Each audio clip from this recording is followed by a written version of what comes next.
لا إله إلا الله هي كلمة الإخلاص، كلمة التقوى، العروة الوثقى، لكن لا تنفع صاحبها إلا ب7 شروط، 7 شروط أو 8 نظمها العلماء بقولهم: صدق وإخلاص، علم يقين، علم هذا واحد، يقين وإخلاص، وصدقك مع محبة وانقياد والقبول لها. هذه 7 شروط.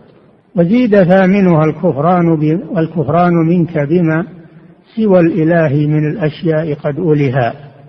8 شروط في هذين البيتين، من أخل بشرط منها لم تنفعه لا إله إلا الله.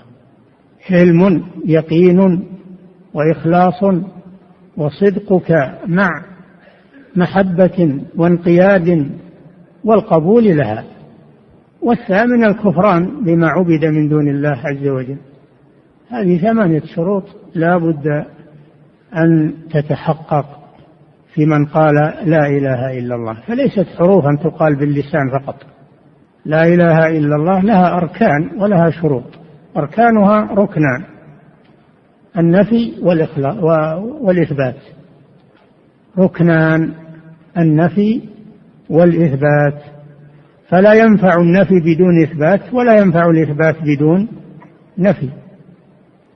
فلو قلت الله إله ما كفى، هذا إثبات فقط. لو قلت لا إله، الركن الأول فقط، هذا إلحاد، لأنك يعني جحدت الآلهة نهائيا، تكون من الذين يجحدون الآلهة نهائيا.